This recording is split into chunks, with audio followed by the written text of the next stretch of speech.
नमस्कार, आपण बघत आहात येस मराठी न्यूज, फक्त वास्तव। मी साक्षी अनसने आजच्या बातमीपत्रात आपलं स्वागत करते। पावसाच्या ठळक घडामोडी। राज्यात मान्सून पूर्व पावसाचा जोर। सातारा, खेड, पुण्यामध्ये पावसाची हजेरी। शिवाजी पार्कवर उद्या होणाऱ्या मोदींच्या आणि राज ठाकरेंच्या सभेकडे महाराष्ट्राचं लक्ष। सभेची जोरदार तयारी सुरू। शरद पवारांचे भाषण सुरू असताना मंचावरील बॅनर कोसळले। सुदैवाने पवारांना कुठलीही इजा नाही। 4 जूनला भाजपच फुटणार, उद्धव ठाकरेंचा दावा। तर उद्धव ठाकरेंचा आणि शरद पवारांचे पक्ष फुटणार, मोहित कंबोज यांचा पलटवार। नाशिकमध्ये दाखल होताच मुख्यमंत्र्यांच्या बॅगा तपासल्या। माझ्याकडे लपवण्यासारखं काहीच नाही, मुख्यमंत्र्यांचं संजय राऊतांना प्रत्युत्तर। मुंबईतील शिवाजी पार्क परिसरातील महायुतीचे अनधिकृत बॅनर हटविले। मोदींच्या अनधिकृत बॅनरवर निवडणूक आयोगाची कारवाई। आता पाहूया दिवसभरातील घडामोडी सविस्तर। जुन्या पेन्शन योजनेसाठी सर्वतोपरी प्रयत्न करणार, भास्कर भगरे सर। 1 नोव्हेंबर 2005 नंतर शासकीय सेवेत लागलेल्या कर्मचाऱ्यांना, शिक्षकांना जुनी पेन्शन योजना लागू होण्यासाठी सर्वतोपरी प्रयत्न करू, असे प्रतिपादन दिंडोरी लोकसभा मतदारसंघासाठी इंडिया महाविकास आघाडीचे उमेदवार भास्कर भगरे सर यांनी केले आहे। त्यांनी पुढे सांगितले की गेल्या 10 वर्षात भाजप सरकारने शेतकरी, कष्टकरी, कामगार यांच्यासह सरकारी कर्मचाऱ्यांना देखील त्रास देण्याचे धोरण अवलंबले असून भाजप सरकारने शासकीय नोकऱ्यांचे खाजगीकरण करण्याचे धोरण राबवण्यास सुरू केल्यामुळे युवकांच्या हक्काच्या नोकऱ्यांवर गडांतर आल्याची वेळ आली आहे। भास्कर भगरे यांनी सांगितले की 1 नोव्हेंबर 2005 नंतरच्या कर्मचाऱ्यांच्या जुन्या पेन्शन योजनेचा प्रश्न महत्त्वाचा असून जुना व नवा असा भेद न करता शासनाने सर्व कर्मचाऱ्यांना जुनी पेन्शन योजना लागू करावी, यासाठी प्रामाणिक प्रयत्न करण्यात येतील। यासाठी सर्व कर्मचारी बंधू, भगिनी व शिक्षक बांधवांनी पाठीशी भक्कमपणे उभे राहावे, असे आवाहन दिंडोरी लोकसभा मतदारसंघाचे महाविकास आघाडीचे उमेदवार भास्कर भगरे यांनी केले आहे। तालुका प्रतिनिधी दिंडोरी। 20 मे 2024 रोजी होऊ घातलेल्या दिंडोरी लोकसभा मतदारसंघाच्या निवडणुकीच्या निमित्ताने मी महाविकास आघाडी इंडिया आघाडीचा उमेदवार म्हणून आपल्याला नम्र आव्हान करू इच्छितो की या मतदारसंघामध्ये व या देशामध्ये BJP सरकारमुळे सर्व समाज घटकांना त्रास देण्याचं काम या BJP सरकारने मागील 10 वर्षापासून केलं आहे। यामध्ये प्रामुख्याने शेतकरी असतील, कष्टकरी असतील, कामगार, नोकरदार, भूमिहीन, अल्पसंख्याक, आदिवासी समाज असेल, दलित समाज असेल व इतर मागासवर्गीय किंवा इतरही समाज किंवा छोटे मोठे व्यापार करणारे व्यापारी असतील किंवा छोटे मोठे उद्योग करणारे उद्योगपती असतील, या सर्व घटकांना त्रास देण्याचं काम या सरकारने 10 वर्षाच्या कालावधीत केलं। त्यामुळे या सरकारविरुद्ध या देशामध्ये प्रचंड रोषाची लाट निर्माण झालेली आहे आणि म्हणून खऱ्या अर्थानं या सर्व घटकांना न्याय मिळवून देण्यासाठी, त्याचप्रमाणे या राज्यामध्ये किंवा केंद्रामध्ये 1 नोव्हेंबर 2005 पासून लागलेली जे नवीन सरकारी कर्मचारी आहेत किंवा त्या अगोदरचे आहेत, या सर्वांना नवीन पेन्शन योजना लागू करून एका बाजूला जुनी पेन्शन योजना असलेले कर्मचारी काम करत आहेत आणि दुसऱ्या बाजूला नवीन पेन्शन योजना असलेले कर्मचारी काम करत आहेत आणि म्हणून या नवीन पेन्शनधारकांना जुन्या पेन्शन योजनेचा लाभ मिळावा, यासाठी मी भविष्यामध्ये प्रयत्न करणार आहे आणि म्हणून सर्व जे कर्मचारी आहे या कर्मचाऱ्यांना नम्र आव्हान करू इच्छितो की आपल्या प्रश्नामध्ये योग्य ती दखल घेऊन हा प्रश्न शासन मार्गी लावण्याचा प्रामाणिकपणे प्रयत्न करेल, एवढंच त्या निमित्ताने सांगतो। सुरगाणा तालुका हा खरीप पिकांवर अवलंबून असलेल्या, अर्थव्यवस्थेचा कणा असलेल्या शेतशिवारातून चांगली पिके उपजावीत यासाठी तालुक्यातील शेतकरी रणरत्या उन्हाची तमा न बाळगता आपापल्या शेतशिवारात नांगरणी करताना दिसत आहे। सर्व बाबतीत मागासलेला तालुका असून या तालुक्यातील बहुतांश शेतकऱ्यांच्या उदरनिर्वाहाचं मुख्य साधन शेती असून शेतीसुद्धा मागील काही वर्षांपासून निसर्ग चक्राच्या फेऱ्यात अडकल्याने डबघाईस आलेली असूनही बळीराजा न डगमगता नव्या उमेदीने काळ्या आईच्या मशागतीमध्ये व्यस्त असताना दिसत आहे। आगामी महिन्यात पेरणी करावी लागत असल्याने पेरणीपूर्व शेती नांगरून तयार करण्याच्या लगबगीत शेतकरी असून ट्रॅक्टरद्वारा नांगरणी करण्यास शेतकरी प्राधान्य देत आहेत। नांगरणी मशागतीसाठी ट्रॅक्टरचा वापर बहुतांश शेतकरी आता करायला लागले असून आधुनिकतेचा कस धरलेला शेतकरी यांत्रिकी शेतीद्वारे अधिक उत्पन्न घ्यायला लागलेला आहे। येस मराठीसाठी लक्ष्मण बागुल, बोरगाव. कळवण तालुक्यातील अभोणा पोलीस ठाणे हद्दीत रूट मार्चचे आयोजन. आचारसंहिता काळात कायदा सुव्यवस्था पालनाचे पोलिसांकडून आवाहन. दिनांक 16 मे रोजी 9 ते 12 वाजेच्या दरम्यान अभोणा तसेच पाळे खुर्द या 2 गावांमध्ये रूट मार्चचे आयोजन करण्यात आले होते.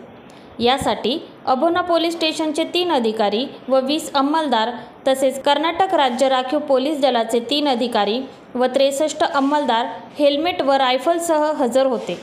अभोणा पोलीस स्टेशन ते संताजी चौक, राधाकृष्ण मंगल कार्यालय तसेच संताजी चौक ते ग्रामपंचायत मुस्लिम मोहल्ला असे गावातील गल्लीतून रूट मार्च करण्यात आला. यानंतर पाळे खुर्द गाव प्रवेशद्वार, ग्रामपंचायत कार्यालय, मुख्य चौक, गावातील गल्लीतून पाळे खुर्द असे रूट मार्चचे नियोजन करण्यात आले होते. लोकसभा निवडणूक कालावधीत नागरिकांनी कायदा सुव्यवस्थेचे पालन करावे, कोणताही धार्मिक जातीय उद्रेक न होता सामाजिक सलोखा जपून नागरिकांनी मतदानाचा हक्क बजावा, यासाठी महाराष्ट्र राज्यासह देशभरात शांतता अबाधित राहण्यासाठी रूट मार्चचे नियोजन करण्यात आले आहे. दरम्यान अभोणा पोलीस हद्दीत कनाशी व जयदर या गावात देखील रूट मार्च केले जाणार असल्याची माहिती अभोणा पोलीस ठाण्याचे सहाय्यक पोलीस निरीक्षक यशवंत शिंदे यांनी दिली आहे.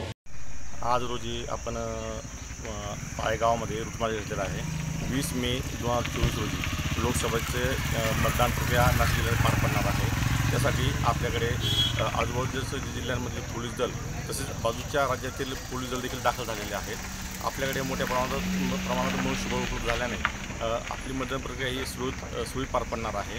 आम्ही मतदान प्रक्रियेसाठी पोलीस दल सज्ज असल्याचे सांगण्यासाठी आम्ही आज अभोणा आणि पाळे गावामध्ये रूट मार्च घेतलेला आहे.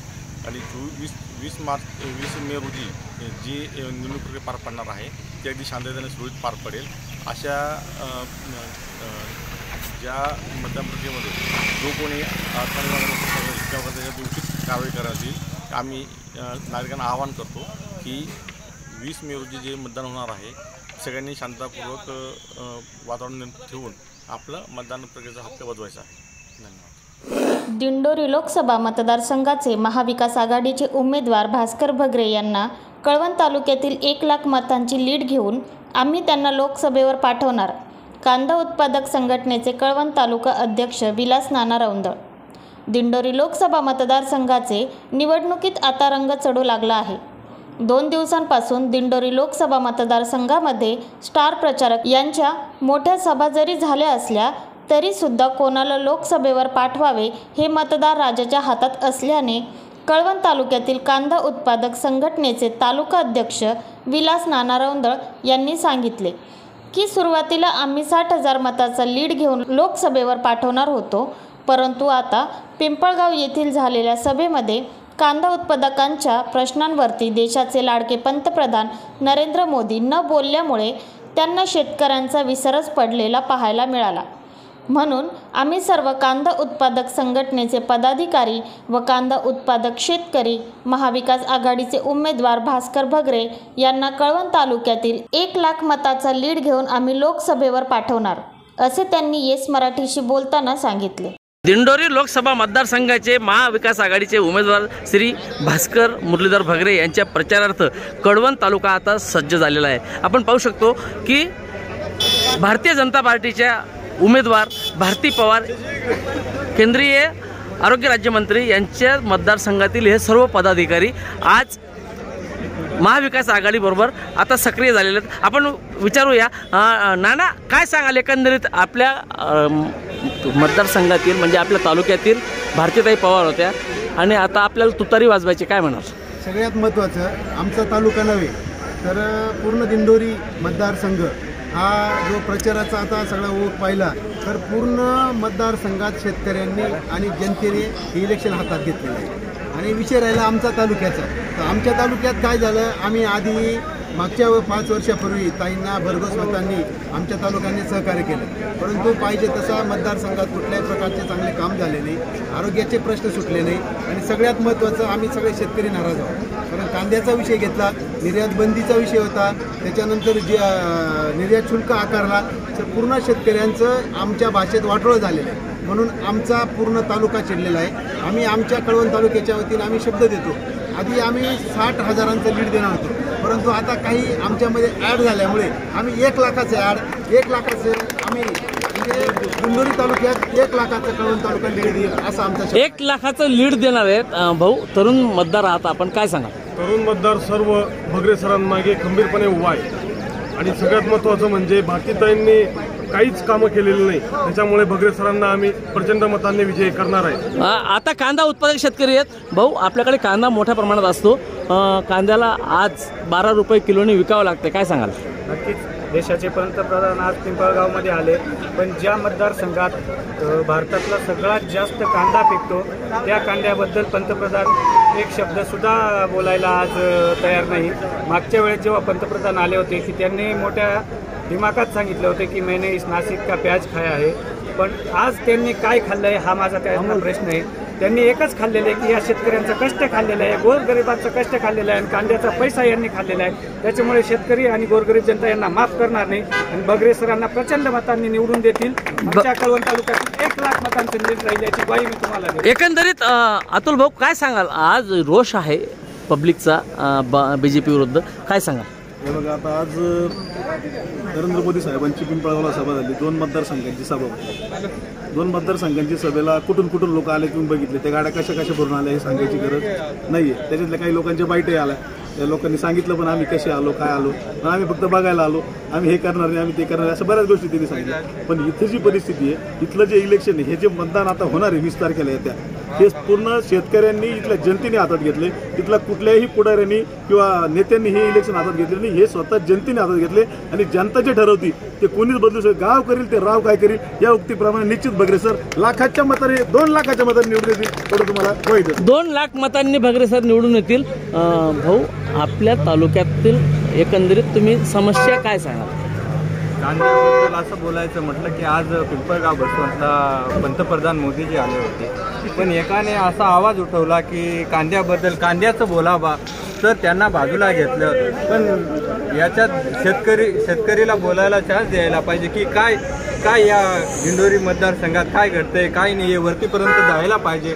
त्याच्यामुळे एकाने आवाज उठवला, तो आवाज जागेच्या जागी दाबून ठेवला, तो आवाज मोकळ्या याच्यात येऊ दिला नाही. त्याच्यामुळे सरकारवर सगळ्या जनता नाराज आहे. त्याच्यामुळे जनता नाराज असल्याचे मत आता व्यक्त करतायत. आता मोदी पंतप्रधान येत आहेत बघ, त्या संदर्भात तुम्ही काय ॲक्शन रिॲक्शन म्हटलं.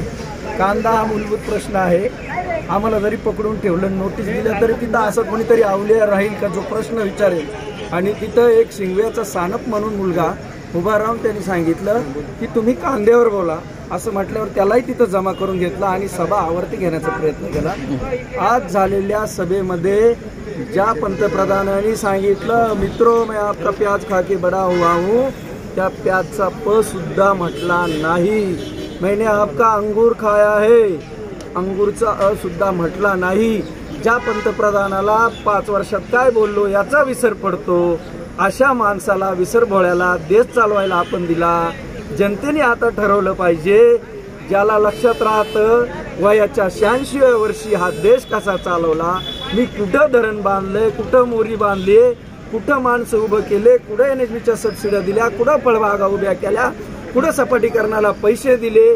86व्या वर्षी जो माणूस सांगू शकतो, अशा शेतकऱ्यांच्या कैवारी देशाचे नेते शरद पवार साहेबांच्या हातात सत्ता द्यायची का, ज्याच्या 5 वर्षात काय बोललो त्या जागेवर जाऊन हे ध्यानात राहत नाही, अशा माणसाच्या ताब्यात सत्ता द्यायची.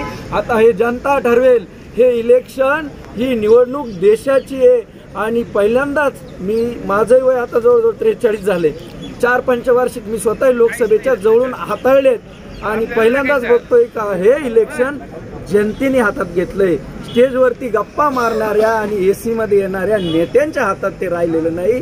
आम जनतेने, मजुराने, विद्यार्थ्याने, युवकांनी हे इलेक्शन हातात घेतलंय आणि आता येत्या 20 तारखेला तुम्हाला नक्कीच ही जनता मतपेटीच्या माध्यमातून दाखवेल की विसरभोळ्या माणसाच्या ताब्यामध्ये हा देश देणं चुकीचं आहे. हा देश बर्बाद झाल्याशिवाय राहणार नाही. धन्यवाद. दिंडोरी, नाशिक. भवाडा परिसरात वादळी वाऱ्याने शाळेचे पत्रे उडाले. आंबा पिकाचे 40% नुकसान. सुरगाणा तालुक्यात सकाळपासूनच ढगाळ वातावरण तयार झाले होते. तालुक्यातील भवाडा, राक्षसभुवन, आवळपाडा, आमदा, करंजूल, उंबरठाण, वांगणसुळे, ठाणगाव, कोडीपाडा, आंबोडे, सरमाळ या भागात जोरदार पाऊस झाला. दुपारी 3 पासून जवळपास पाऊण तास गारा, वादळी वाऱ्यासह जोरदार पाऊस झाला. यामुळे आदिवासी शेतकरी राजाची चांगलीच दमछाक उडाली. यामुळे आंब्याचे 30 ते 40% नुकसान झाले. यासह भवाडा परिसरातील 4 ते 5 घरांचे पत्रे, कौले उडून लाखो रुपयांचे नुकसान झाले आहे. भवाडा येथील नागेश्वर माध्यमिक व उच्च माध्यमिक शाळेच्या 2 वर्गखोल्यांचे पत्रे उडाले आहेत. तालुक्यात मंगळवारी दुपारी झालेल्या गारा, वादळी वाऱ्यासह पाऊण तासात एकूण 4 ते 5 घराचे पत्रे व कौले उडाल्याने लाखो रुपयांचे नुकसान झाले. मंगळवारीच्या गारा व वादळामुळे माझे 50% आंब्याचे नुकसान झाले आहे. शासनाने भरपाईसाठी कार्यवाही करावी अशी विनंती आहे.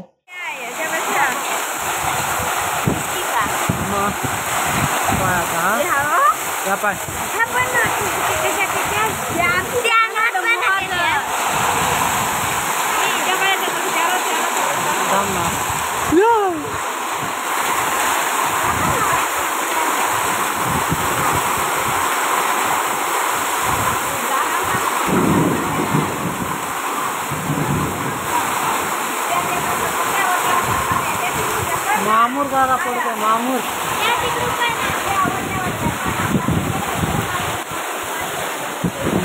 आवड्यात आधी खायला इकडं नाही जाऊ मग हे पाणी येत आहे शिपाटानं.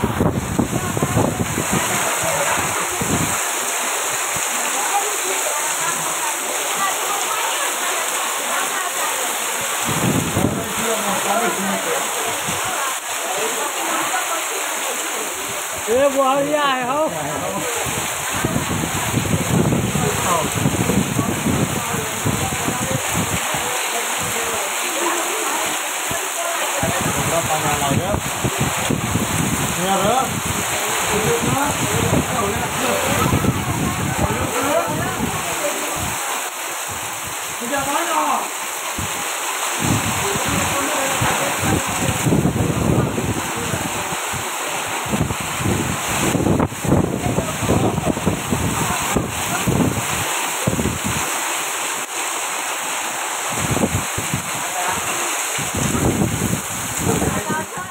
येस मराठीसाठी लक्ष्मण बागुल, भवाडा. तज्ज्ञांच्या मते सत्ता बदल अटळच. लोकसभेच्या 4थ्या फेरीचे मतदान संपुष्टात आल्यानंतर देशभरातल्या सेफोलॉजिस्टांनी केलेल्या पाहणीतून भाजप आणि NDA हे दोघेही बहुमतांच्या आकड्यांपासून बरेच लांब राहतील अशी शक्यता वर्तवली आहे. त्याचबरोबर इंडिया आघाडी नेमक्या किती जागा घेतील या संदर्भातील थोडा संभ्रम असला तरी देशभरातील प्रादेशिक पक्षांचा मात्र या निवडणुकीच्या माध्यमातून लोकसभेची स्थिती त्रिशंकू बनवत सत्ता अंकुश निर्माण करण्यात येईल अशा प्रकारचा अंदाज व्यक्त केला जात आहे. काँग्रेस प्रणित इंडिया आघाडीकडे बहुमताच्या जवळपास किंबहुना बहुमत मिळेल एवढ्या जागा मिळतील असा अंदाज सांगितला जात असला तरी प्रादेशिक पक्षांची कामगिरी नेमकी कशी होते यावर बरेच काही अवलंबून आहे. हे 4थ्या टप्प्याच्या नंतर स्पष्ट होते. भारतीय जनता पक्षाच्या संदर्भात मात्र सर्व निवडणूक तज्ज्ञांनी जी एक शक्यता व्यक्त केली आहे ती शक्यता म्हणजे भारतीय जनता पक्षाच्या बाजूने खूप मोठी आणि ताकद असणारी बाब म्हणजे यावेळी तामिळनाडूमध्ये भारतीय जनता पक्षाचे खाते उघडेल असा एक प्राथमिक अंदाज तज्ज्ञांनी केलेला आहे. त्यामध्ये डॉक्टर योगेंद्र यादव यांचा देखील समावेश आहे. ज्या तामिळनाडूचे राजकारण ब्राह्मणेतर विषयाभोवतीच कायम राहिले आहे त्यात तामिळनाडूमध्ये ब्राह्मण नेतृत्व असलेले राजकीय पक्षांना तेथील जनता थारा देत नाही ही बाब स्पष्ट आहे. भारतीय जनता पक्षाला तामिळनाडूमध्ये चंचू प्रवेश करणे हे त्यांचे स्वप्न राहिले आहे. हे स्वप्न पहिल्यांदा साकार होईल असे वाटते या निवडणुकीतून दिसत आहे. अर्थात यासाठी तामिळनाडूच्या ज्या ब्राह्मणेतर साधूंना मोदींनी संसदेत नेले होते त्यांचा एक प्रत्यक्ष परिणाम राजकीय निकालातून त्यांना मिळेल असेच समीकरण दिसू लागले आहे. अर्थात ही केवळ एक जागा असेल परंतु त्या ठिकाणी भाजपाला एक जागा जरी मिळाली तरी तो विजय त्यांच्या इतर पराभवापेक्षा खूप मोठा असेल यात मात्र शंका नाही. कारण यातून पुढे ब्राह्मण नेतृत्वाचे पक्ष आणि तामिळनाडूतील ब्राह्मणेतर पक्ष यांच्यामधील सत्ता संघर्ष पुढील काळात निश्चितपणे तीव्र होईल. DMK किंवा पेरियार रामस्वामी यांनी उभा केलेल्या चळवळीला जय भारतीय जनता पक्षाला एक जागा जरी मिळाली तरी ते अपयश ठरेल. या अपयशाला तमिळनाडूतील OBC समुदायात जबाबदार असेल. ही बाब आता सूर्यप्रकाशा इतकी स्पष्ट आहे. याचाच अर्थ पेरियार आणि अण्णादराई यांच्या विचारांना सुरुंग लावण्यात भारतीय जनता पक्षाला यश मिळाले का, असा प्रश्न निश्चितपणे उभा राहतो. असो, भारतीय जनता पक्ष या निवडणुकीत मात्र पराभवाच्या छायेत उभा आहे आणि सत्ता बदलाचे संकेत हे निश्चित आहे, असं भाकीत जवळपास सर्वच निवडणूक विश्लेषकांनी व्यक्त केले आहे.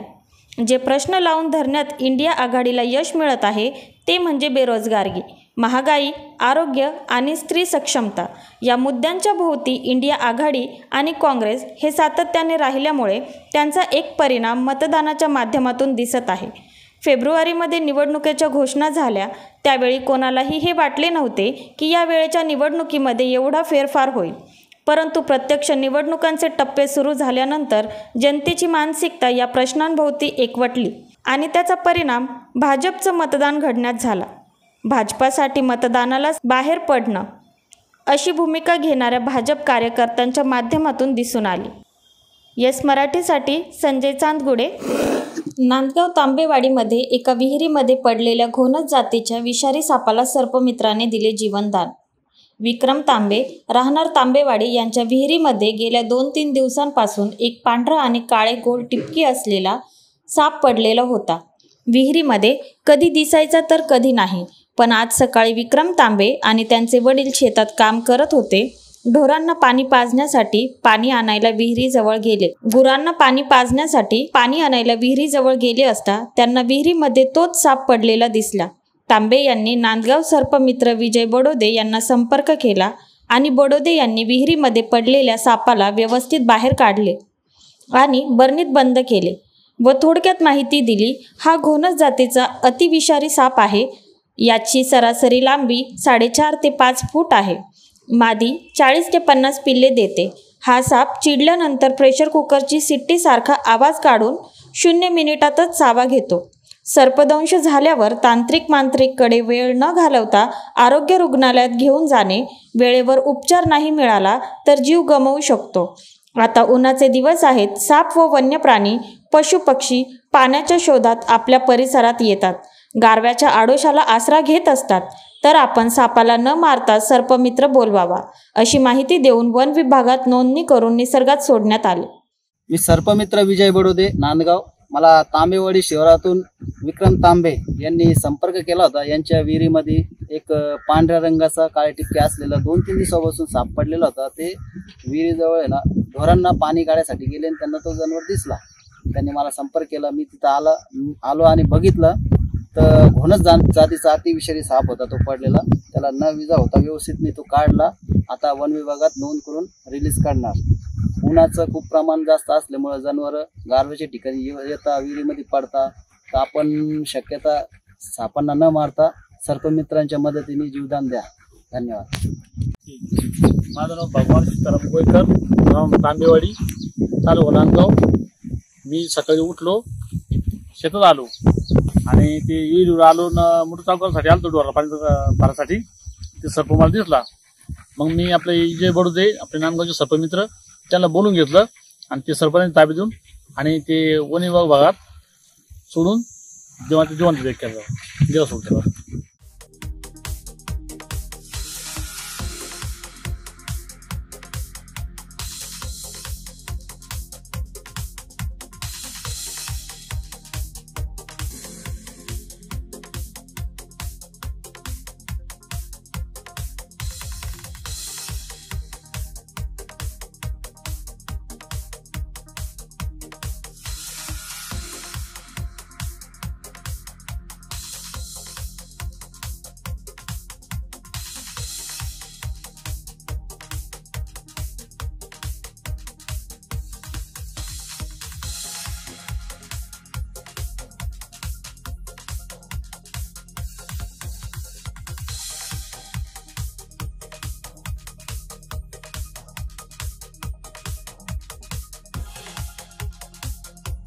यस मराठीसाठी विजय बडोदे, नांदगाव. पक्ष प्रमुख माजी मुख्यमंत्री उद्धवजी ठाकरे साहेब यांना मी विनंती करते की त्यांनी आम्हाला मार्गदर्शन करावं. हिंदवी स्वराज्य निर्माते राजाधिराज छत्रपती शिवाजी महाराज की. अरे जय भवानी. उद्धव साहेब आगे बढ़ो. अरे बुलंद आवाज. शिवसेनेची हिंदू हा तुझा धर्म जाणून घे हेच मर्म जीवन करत्यास तू बहार. दुष्ट शक्ती जाळण्या मार्ग स्पष्ट दावण्या शिवसेनेची पेटली मशाल. जमलेल्या माझ्या तमाम देशभक्त बांधवांनो, भगिनींनो आणि मातांनो, मी नेहमी माझ्या भाषणाची सुरुवात जमलेल्या माझ्या तमाम हिंदू बांधवांनो, भगिनींनो आणि मातांनो अशी करतो. पण ही देशाची निवडणूक आहे आणि देश वाचवायचा आहे, म्हणून मी देशभक्त बांधवांनो, भगिनींनो आणि मातांनो अशी केली. आता काही जण त्याच्यावरनं टीका करतायत. बघा, यांच्या भाषणाच्या सुरुवातीतला हिंदू शब्द गेला. अरे काय हिंदू देशभक्त नाही असं तुम्हाला म्हणायचंय काय? हे सगळे देशभक्त आहेत माझे, आणि हे देशभक्तच मोदींची हुकुमशाही गाडून टाकणार आहेत. विषय अनेक आहेत, किती विषयावरती किती बोलायचं,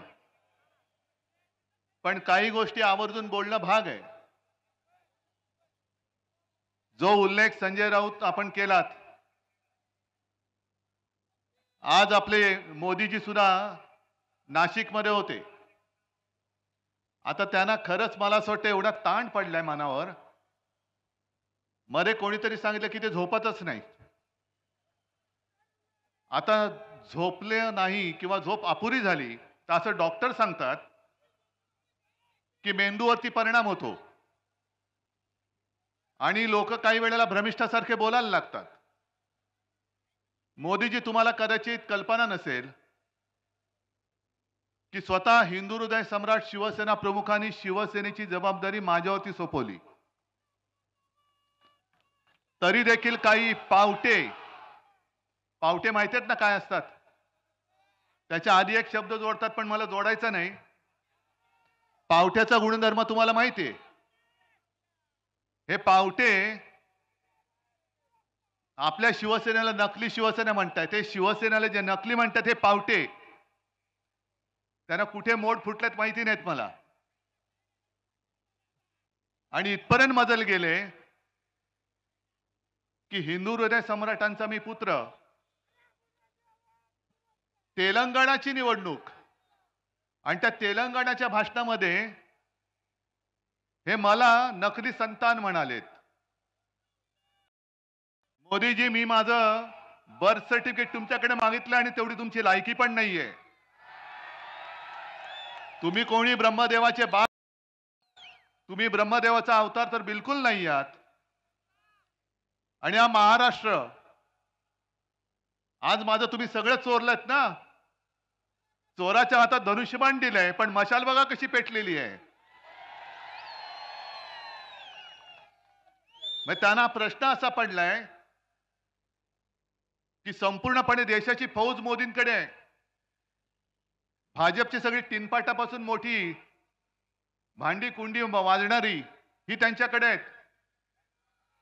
तरी सुद्धा उद्धव ठाकरेला ते घाबरतात, कारण तुमच्या रूपाने माझ्या भोवती जे एक शिवसेना प्रमुखांचे आणि माझ्या माचं जे आशीर्वादाचं कवच आहे, हे मोदी, तुम्ही काय तुमच्या कित्येक पिढ्या राजकारणात, मी बोलतो, मी वैयक्तिक कोणाचं काढत नाही,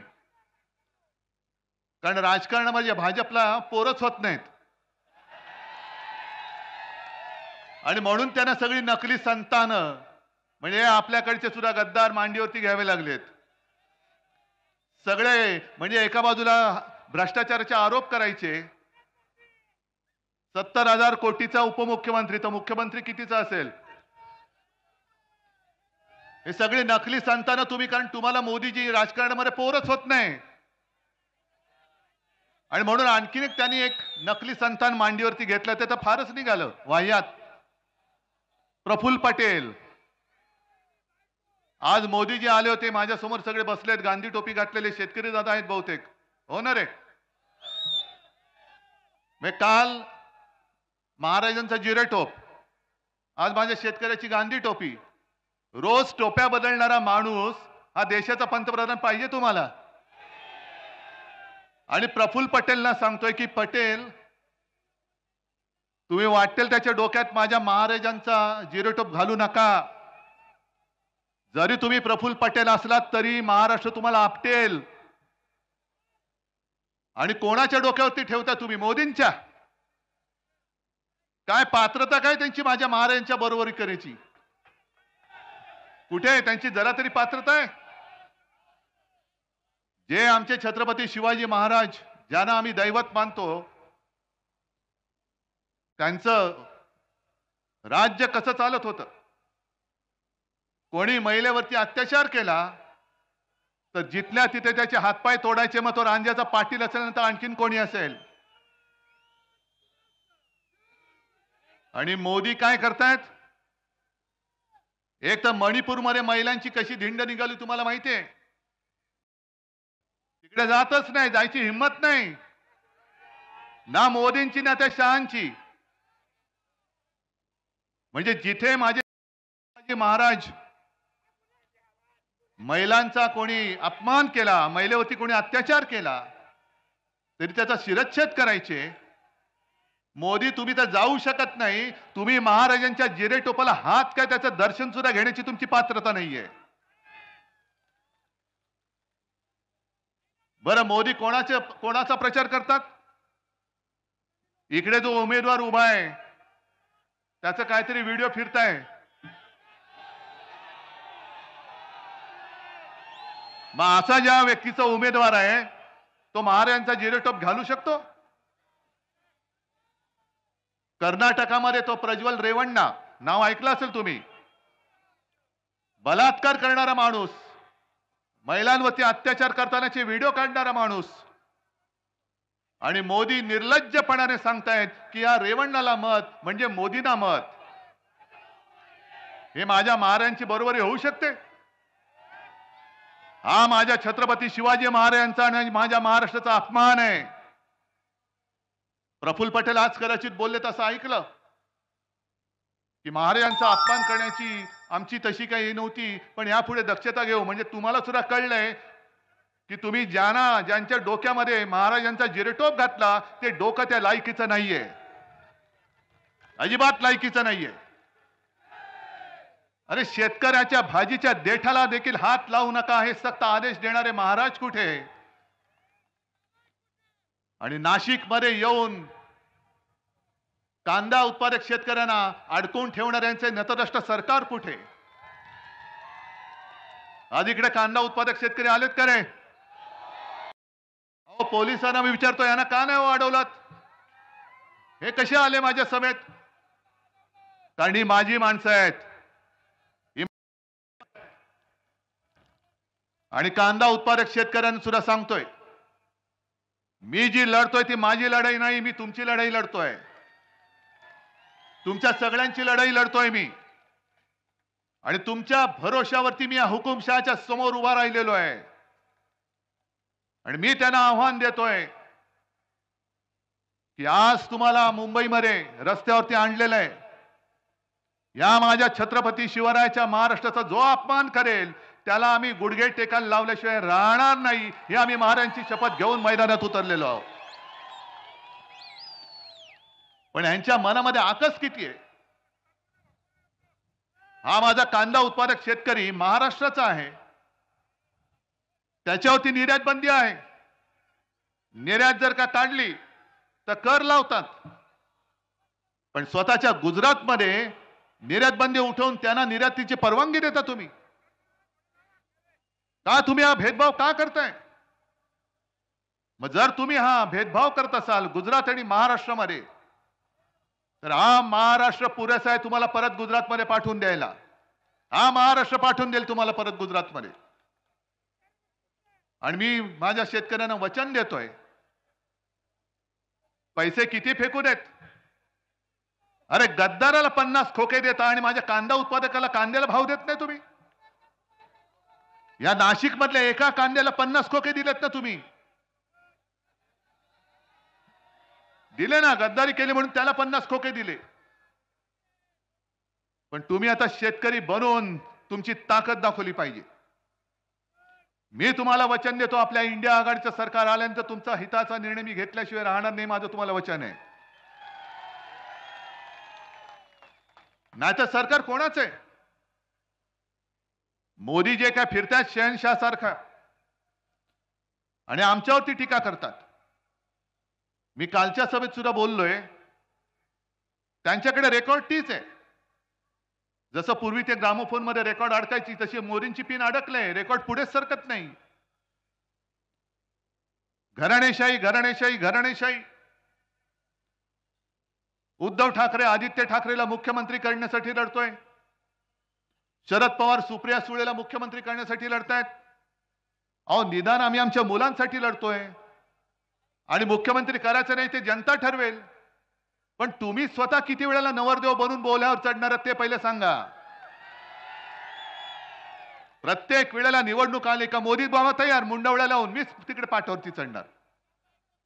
दुसरे आमचे आहेच, पुन्हा येईन पुन्हा येईन. मुख्यमंत्री होतो,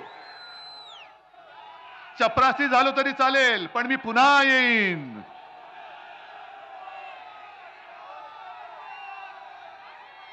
मग हे तुम्हाला पटतंय? मग आमच्याकडे तुम्ही बोट दाखवता काय आम्ही घराणेशाही केली. आणि मला तर मोदींना मी आज जाहीर आव्हानच देतोय, परत देतोय. मोदी तुम्ही वंशावळ घेऊन या. गेल्या 7 पिढ्यांची मी माझी घेऊन येतो. माझे वडील कोण, माझे आजोबा कोण, आजोबांचे वडील कोण, त्यांचे वडील कोण, त्यांनी काय काय महाराष्ट्रासाठी केले, मी काय करतोय, माझा मुलगा काय करतोय. मोदीजी तुम्ही तुमची वंशावळ घेऊन या आणि दाखवा, एकदा खरी काहीतरी दाखवा. नकली डिग्री सारखी नकली वंशावळ घेऊन येऊ नका. कधीतरी सांगता तुम्ही रेल्वे स्टेशनवरती चहा विकत होतात, कधीतरी सांगता हिमालयामध्ये गेलो होतो, कधीतरी सांगता बांगलादेशच्या स्वातंत्र्य युद्धात होते. वाटेल ते जे तोंडात येईल ते थापा मारतायत. पण आता मात्र आम्ही तुम्हाला थारा देणार नाही, अजिबात देणार नाही. कारण गेल्या 2 वेळेला 14 आणि 19ला आमचीच चूक होती आणि मी त्याच्यासाठी पूर्ण महाराष्ट्राची माफी मागतोय, तुमची सुद्धा मागतो. कारण 19 साली आणि 14 साली मीच आलो होतो मोदींना मत द्या सांगायला. ही मोठी चूक झाली. कारण ह्यांच्या मनामध्ये जे विष आहे, हे विष आता बाहेर पडलेलं आहे. ज्या पद्धतीने त्यांनी माझा घात करण्याचा प्रयत्न केला, सोन्यासारखी माझी शिवसेना, छत्रपतींचा पवित्र भगवा, मोदी तुम्ही त्या भगव्याला कलंक लावलेला, गद्दारीचा कलंक लावलेला आहे. आणि याचा पुरावा या मिंद्यांनीच दिलेला आहे. गेल्या आठवड्यामध्ये मिंद्यांनी त्यांच्या कार्यकर्त्यांसमोर बोलताना सांगितलं, मिंद्यांनी सांगितलं की मी करेक्ट कार्यक्रम केला. आणि मग मोदी आणि शहाना सांगितलं मी माझं काम केलंय, आता पुढचं काम तुम्ही करा. आणि मग मोदीजी आणि शहाजींनी खरी शिवसेना आणि धनुष्यबाण हा आपल्याला दिला. म्हणजे तुमची लायकी नाही. या गद्दारीच्या कटाचे सूत्रधारे मोदी आणि शहा आहेत. हे डोकं न खाजवता दाढी खाजवून बोलल्यामुळे मिंदे खरं बोलून गेलेत. मोदी आणि शहाने महाराष्ट्राच्या पाठीत खंजीर खुपसलेला आहे.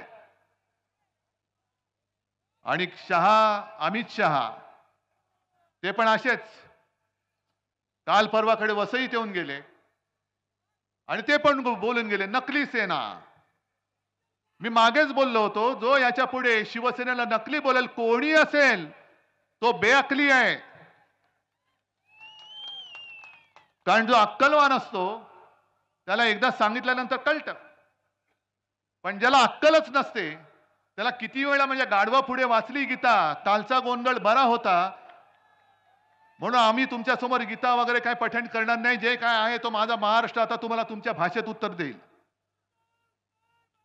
मी 22 जानेवारीला सुद्धा आलो होतो. 23 जानेवारीला इकडे सभा झाली होती.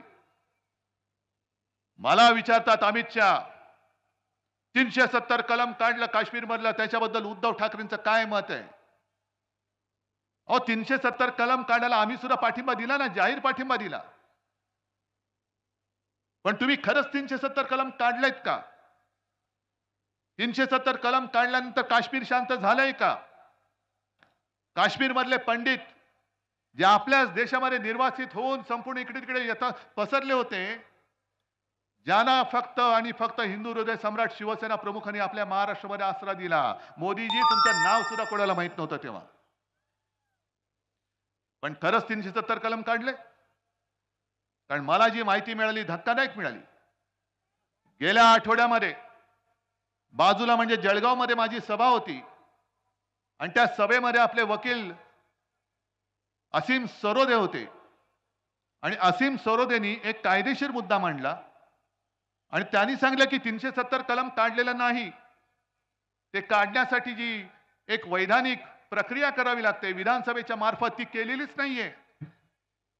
मग ह्यांनी त्यातलं एक काम काय केलं तर 370 म्हणून त्यातलं एक पोट कलम आहे ते तूर्त निष्प्रभ करून ठेवलेलं आहे. आता तुम्ही म्हणाले तुम्ही काय सांगताय निष्प्रभ केलं म्हणजे काय केलं? म्हणजे थोडक्यात सांगायचं हे दिवे आहेत, या दिव्याचं बटन मी बंद केलंय. दिवे काढलेले नाहीत, बटन दाबलं का पुन्हा दिवे चालू होणार.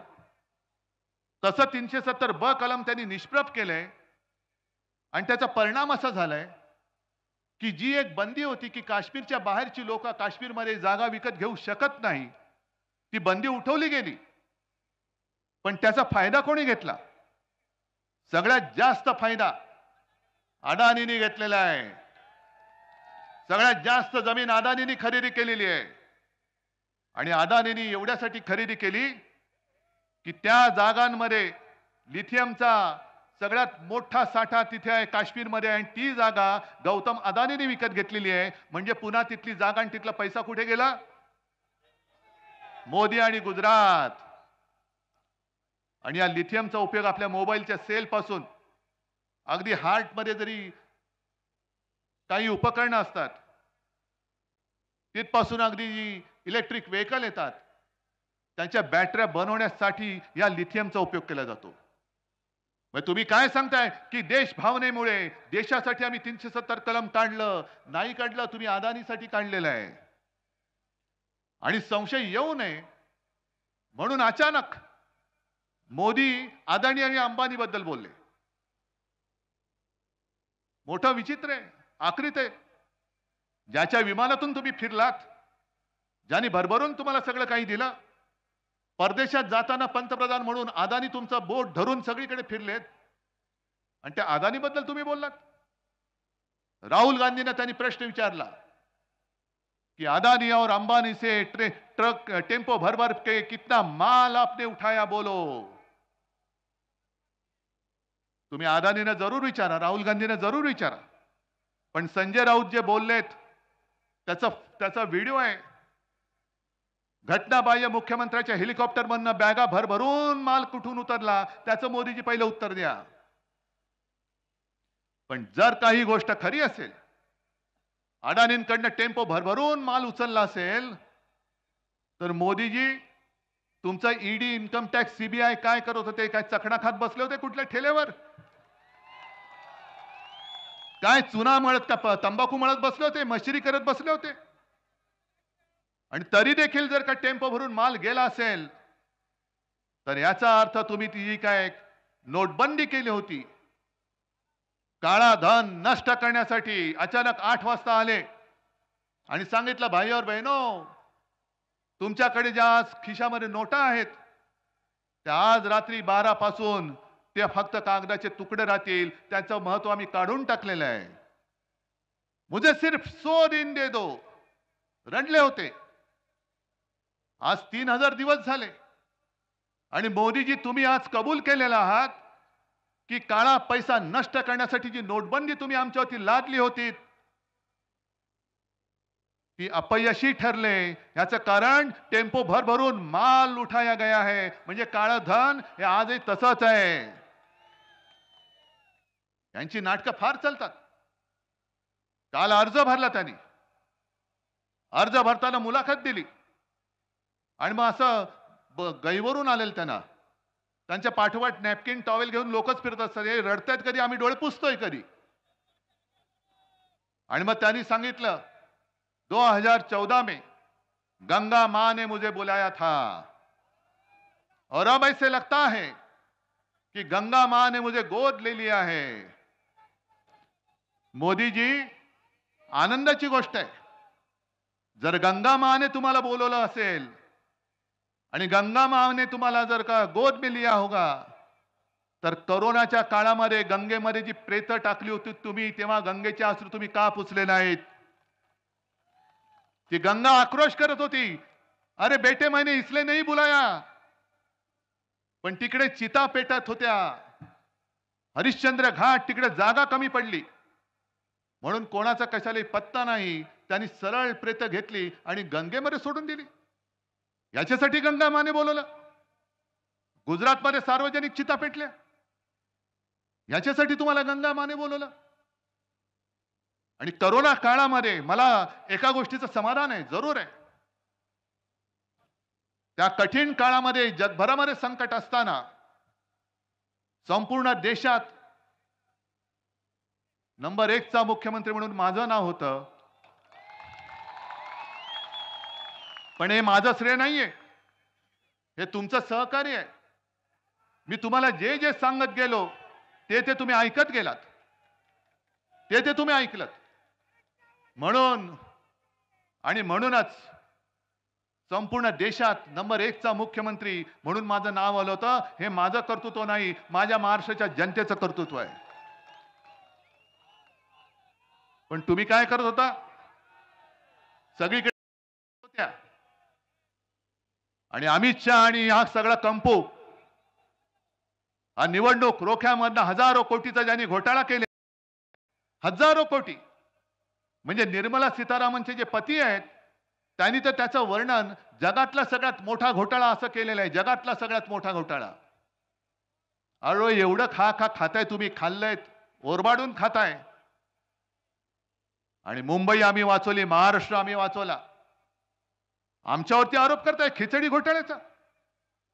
काढा ना तुमचा घोटाळा काढा, आणि आम्ही काही घोटाळा केला असेल ते सुद्धा एकदा होऊन जाऊ द्या, उघड होऊन द्या. माझी तयारी आहे, आव्हान मी घेतोय तुम्हाला.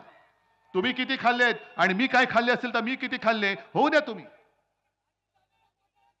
पण निवडणूक रोख्यांचा तुमच्याकडे काही उपाय नाही, काही उत्तर नाहीये. 10,000 कोटी सगळ्यात मोठा घोटाळा, तो पचवता तुम्ही आणि पचल्याचं वाटतं तुम्हाला. कोरोना काळामध्ये सुद्धा पीएम केअर फंड, पीएम म्हणजे काय, त्याचं फुल फॉर्म काय, उगाच काहीतरी नाव, दुसरी काय अक्षरं नव्हती म्हणून पीएम केअर केलं तुम्ही. त्याची चौकशी नाही. लाखो कोटी, मला वाटतं एकट्या टाटा समूहाने 1500 कोटी रुपयाचा चेक पहिला त्याने दिला होता. 1500 कोटी, असे हजारो कोटी तुम्ही जमवले. इथले सुद्धा तुमचे जे आहेत भाजपवाले, भाकड जनता पक्षवाले, यांनी सुद्धा महाराष्ट्र सरकारला पैसे नाही दिले, तुमच्या पीएम केअर फंडाला पैसे दिले, पण त्याचा हिशोब कोणी मागायचा नाही. मग मोदीजी, तुम्ही 4 तारखेनंतर तर पंतप्रधान नाहीच आहात. जसं तुम्ही जाहीर केलं होतं नोटबंदी, की आज रात्री 12 नंतर तुमच्याकडच्या नोटा या कागदाच्या तुकडे राहतील, तसं मोदीजी महाराष्ट्र जाहीर करतोय की 4 जून पासून तुम्ही फक्त नरेंद्र मोदी असाल, तुम्ही पंतप्रधान नसाल. तुम्ही पंतप्रधान नसाल. आणि तुम्ही पंतप्रधान नसल्यानंतर मग पीएम केअर फंड कोण हाताळणार ते पहिले सांगा. अरविंद केजरीवालनी एक चांगला मुद्दा उपस्थित केलाय आणि मला खरंच काळजी आहे, भाजपची काळजी आहे. कारण कोणी एकेकाळी तो आपल्या सोबती होता. मोदीजींनीच जाहीर केलेलं की 75 वर्षानंतर कोणी राजकारणात राहता कामा नये. मोदीजी, मला भाजपची चिंता का वाटते, कारण तुम्ही पंतप्रधान तर आता होतच नाही आहात, पण आणखीन 2 वर्षानंतर जेव्हा तुम्ही झोळी लटकावून निघून जाल तेव्हा तुमच्या भाजपवाल्यांची काय हालत होईल. म्हणजे तुम्ही आज जे बोललात की नकली सेना आणि राष्ट्रवादी, नकली राष्ट्रवादी ही काँग्रेसमध्ये विलीन होईल. अहो 30 वर्ष तुमच्या सोबत राहून तुमच्याकडनं दगाफटका खाऊन सुद्धा जो भाजपमध्ये आम्ही नाही गेलो तर काँग्रेसमध्ये कसे जाणार? पण माझी मला चिंता नाहीये. माझ्यासोबत हे जोपर्यंत जमलेले आहेत माझ्या आशीर्वादाचे सगळं कवच, तोपर्यंत माझ्या शिवसेनेला कोणापासूनही धोका नाहीये. पण मोदीजी तुम्ही तुमच्या भाजपाची चिंता करा. ज्या वेळेला तुम्ही आम्हाला विचारता इंडिया आघाडीकडे चेहरे किती आहेत, दरवर्षी एक आम्ही पंतप्रधान देऊ. अहो निदान आमच्याकडे चेहरे आहेत, तुमच्याकडे तर चेहराच नाहीये. तुम्ही आता पंतप्रधान नसाल आणि 2 वर्षानंतर भाजपची हालत काय होईल ती बघा. 5 तारखेलाच अर्धा अधिक भाजपा फुटल्याशिवाय राहणार नाही. ते तर जाणार ज्यूस. हे सगळे तुम्ही जे काय गद्दार जमवलेले आहेत, ईडी, इन्कम टॅक्स, सीबीआय, कंटा यंत्रणा आमच्या हातामध्ये असतील. जे उंदीर तुमच्याकडे पळालेत त्यांच्या बरोबर कशा शेपट्या पकडतो ते बघा आम्ही. त्याच्यामुळे मोदीजी तुम्ही माझ्या शिवसेनेची काळजी करू नका. आई जगदंबा आणि आई भवानी समर्थ आहे. पण तुम्ही तुमच्या भाजपाची चिंता करा. आणि मुद्दामून एक गोष्ट सांगतो की 2009 साली लोकसभा निवडणुकीमध्ये मोदीजींनी 200च्या वर सभा घेतल्या होत्या. आणि नंतर मला भाजपवाले सांगत होते की काय करावं, जिथे जिथे यांना नेलं तिकडे आमचा सुपडा साफ झाला. त्याच्यामुळे मोदीजी अजून 2 दिवस राहिलेत. माझ्या नाशिक शहरामध्ये सुद्धा येऊन जा, सगळीकडे फिरा, म्हणजे सगळीकडे तुमचा सुपडा साफ होऊन जाईल. पण जी मस्ती तुम्ही दाखवत आहात, माझ्या महाराष्ट्राच्या हक्काचा तोंडचा घास पळून तुम्ही गुजरातमध्ये नेत आहात. काय गुन्हा काय केला हे एकदा सांगा ना. मी मगाशी जे तुम्हाला सांगत होतो की गेल्या 2 वेळेला महाराष्ट्राने भरभरून 40च्या वरती खासदार तुम्हाला दिले. महाराष्ट्राने तुमच्यावरती उपकार केले आणि त्या उपकाराची फेड तुम्ही अशी अपकाराने करता. आज तुम्ही जसं दारोदारी फिरताय, मत मागायला, मताची भीक मागायला फिरतात. तुम्ही सगळे तुमच्या सोबत सगळी सेना, एअरफोर्सची विमानं, हेलिकॉप्टर्स, फक्त रणगाडे बाकी आहेत आता. आणि ते सुद्धा माझ्या शेतकऱ्यांना तुम्ही डांबून ठेवता, माझ्या शिवसैनिकांना अडकून ठेवता. मग एवढं सगळं असून तुम्हाला मतांची भीक मागावी लागते. आणि मग तुम्ही विचार करा, तुम्ही जी गेली 10 वर्ष माझ्या या महाराष्ट्राला फसवलं, संपूर्ण देशाला फसवलं. 2 कोटी लोकांना आम्ही रोजगार देऊ, एकाला तरी रोजगार मिळालाय? आणि हे सगळे सुशिक्षित आहेत, काही शिकलेले नसतील. पण तुम्ही जसे फिरतायत तसे हे नाही फिरू शकत. यांच्याकडे बुलेट प्रूफ सोडा, यांच्याकडे सायकल सुद्धा नसेल कदाचित. हे नोकरीसाठी वणवण फिरतायत, दारोदारी हिंडतायत, त्यांचे जोडे जिसतायत. तुम्हाला मत दिल्यानंतर यांना असं वाटलं होतं की आपल्याला आता नोकरी मिळेल, कोणी नोकरीला उभं करत नाही. उलट तुमचे जे काही सगळे गुजराती नाही, पण काही मोजके जे शेफारलेले आहेत ते सरळ जाहिरातीत सांगतात मराठी माणसाला इकडे प्रवेश नाही. ही मस्ती महाराष्ट्राने सहन करायची? या सगळ्या दमदाट्या आम्ही आमच्या घरामध्ये सहन करायच्या? अरे घेऊन जा ना, जसे आमचे उद्योग नेले तसे मस्तवाल जे तुमचे आहेत चमचे त्यांना सुद्धा घेऊन जा तिकडे. आणि प्रफुल्ल पटेलला मी सुद्धा सांगतोय की छत्रपतींनी सुरत लुटली होती स्वराज्यासाठी, आणि सुरतेचे 2 बोके छत्रपतींचा महाराष्ट्र लुटतायत. आम्ही तर त्यांना मत काय किंमत पण देत नाही. पण प्रफुल्ल पटेल, तुम्हाला महाराजांचा इतिहास शिकावा लागेल. आणि मोदीजींना सांगतोय की तुम्ही बाळासाहेब बाळासाहेब बोलताय, एक तर तुम्ही हिंदू हृदय सम्राट बोलायला शिका. कारण या देशात एकमेव हिंदू हृदय सम्राट झाले ते म्हणजे आपले शिवसेना प्रमुख बाळासाहेब ठाकरे. हे तुमच्यासारखे नकली विश्वगुरू नव्हते, तुमच्यासारखे नकली डिग्री घेऊन फिरणारे नव्हते. पण जो मी शिवसेनेचा वचननामा दिलेला आहे, त्या वचननाम्यामध्ये मी जी काही वचनं दिली आहेत त्यातलं पहिलं वचन मी शिवरायाची शपथ घेऊन सांगतो की इंडिया आघाडीचं सरकार देशात आल्यानंतर या 2 लुटारूंनी जो माझा महाराष्ट्राचं वैभव लुटलेला आहे ते वैभव मी माझ्या महाराष्ट्राला पुन्हा प्राप्त करून दिल्याशिवाय राहणार नाही. शेतकऱ्यांना सुद्धा सांगतोय, कारण मी करून दाखवलेलं आहे. मी हवेत गोष्टी करत नाही. मी मुख्यमंत्री होतो तेव्हा पहिल्या अधिवेशनामध्ये माझ्या शेतकरी दादाला 2 लाखापर्यंत पीक कर्ज मी मुक्त करून दाखवलेलं आहे. आणि 5 वर्ष जर का मला मिळाली असती तर कदाचित या शेवटच्या वर्षी सुद्धा मी शेतकऱ्याला कर्जमुक्त केलं असतं. पण शेतकऱ्यांनो, तुम्हाला तुमचा हमी भाव काढा ना. तुम्ही महाराष्ट्रामध्ये इतरत्र सगळीकडे विचारा, कुठे कुठे जे जे पीक येतं, कापूस येतो, सोयाबीन येतं, तूर असेल, आणखीन काय असेल, महाविकास आघाडीच्या वेळेला काय भाव मिळत होता आणि आज किती मिळतोय काढा तुम्ही. अरे सारी महानंदा डेअरी आपली ती यांनी गुजरातच्या घशात घातली. हे लाचार, हे बाळासाहेबांचे विचार. सगळे जे काही आहे महाराष्ट्राचं ते देऊन टाक गुजरातला, पण यांची चाकरी करत राहा. हे शेळपट नेबळट हे बाळासाहेबांचे विचार पुढे नेऊ नाही शकत. डेअरी दिली ती दिलेच, वरती 250 कोटी रुपये दिले. अंगणवाडी सेविकांच्या मानधनामध्ये काही वाढ नाहीये.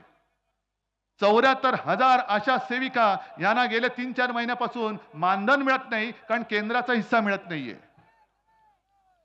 मोफत उपचारासाठी जे काही दवाखाने उघडले होते, होतात मोफत उपचार. मग काय, नोकरी मिळत नाहीये, शेतकऱ्याला हमी भाव मिळत नाहीये, पीक विमा मिळत नाहीये, शिक्षण मिळत नाहीये, आरोग्याची सुविधा नाहीये, जनधन योजना. बरं, ती आणखीन एक काहीतरी योजना आहे, प्रधानमंत्री सन्मान योजना. शेतकऱ्याच्या खात्यात 6,000 रुपये देणार. मिळाले असतील तुम्हाला? मिळालेत ना? नाही, काही जणांना मिळालेत. पण ज्यांना मिळालेत त्या एका शेतकऱ्याचं बोलकं आहे, प्रतिक्रिया बोलकी आहे. त्याला विचारलं की तुम्हाला 6,000 मिळाले का? हो मिळाले. मग आता भाजपला मत देणार का? मोदी सरकारला देणार का? तुला का म्हणून देऊ? आम्ही खत घेतो, त्या खतावरती 18% जीएसटी, आता थोडी कमी केले वाटतं.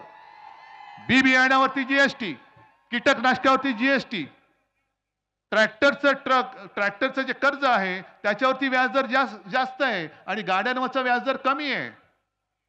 मग शेततळ्यावरचं प्लास्टिक आहे त्याच्यावरती जीएसटी, कृषी पंप घेतला जीएसटी.